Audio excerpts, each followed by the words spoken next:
শ্ৰীৰামপুৰত অবৈধ কাঠ সৰবৰাহৰ বিৰুদ্ধে শ্ৰীৰামপুৰ বন বিভাগৰ অভিযান বৃহৎ পৰিমাণৰ কাঠ জব্দ কৰিবলৈ সক্ষম হৈছে এই অভিযান কালছোৱাত ভদেয়াগুৰিৰ পৰা অবৈধভাৱে কাঠসমূহ ধুবুৰী অভিমুখে লৈ যোৱাৰ সময়ত জব্দ কৰা হৈছে শ্ৰীৰামপুৰ বজাৰত বন বিভাগে কাঠ ভৰ্তি বাহনখনক জব্দ কৰিবলৈ সক্ষম হৈছে কাঠসমূহ ভদেয়াগুৰিস্থিত এটা কাঠ মিলৰ পৰা অনা হৈছিল শ্ৰীৰামপুৰ চাৰিআলিত বন বিভাগে বাহনখনক ৰখাবলৈ সংকেত দিয়ে তাৰ পাছতো চালকে গাড়ীখন দ্ৰুত গতিত লৈ পলায়ন কৰিছে ইয়াৰ পাছতে বন বিভাগৰ কৰ্মচাৰীসকলে বাহনখন খেদি কৰায়ত্ব কৰিবলৈ সক্ষম হৈছে অভিযানত বাহনখনৰ পৰা নথিপত্ৰবিহীন যথেষ্ট পৰিমাণৰ কাঠ জব্দ কৰা হয় বন বিভাগে জব্দকৃত কাঠ আৰু বাহনখনৰ নিজৰ জিম্মাত লৈ তদন্ত ইতিমধ্যে আৰম্ভ কৰিছে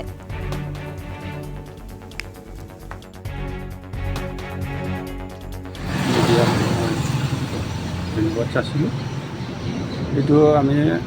ধৰাটো আমি এটা ৰিলিয়েবল চ'ৰ্চৰ পৰা পাইছিলোঁ তাৰপিছত আমি নাকা চেকিং কৰি থাকিছিলোঁ তাতে তাৰপিছত ইতিমধ্যে আহি পেলাই ক্ৰছ কৰিব বিচাৰিছিল আমি পিছত খেদি ধৰিলোঁ আৰু খাদ্য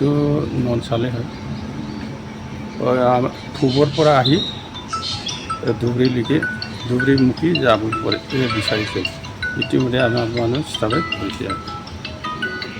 এইটো নথিপত্ৰ এনেতো নথিপত্ৰ আমি বিচাৰিছিল কিন্তু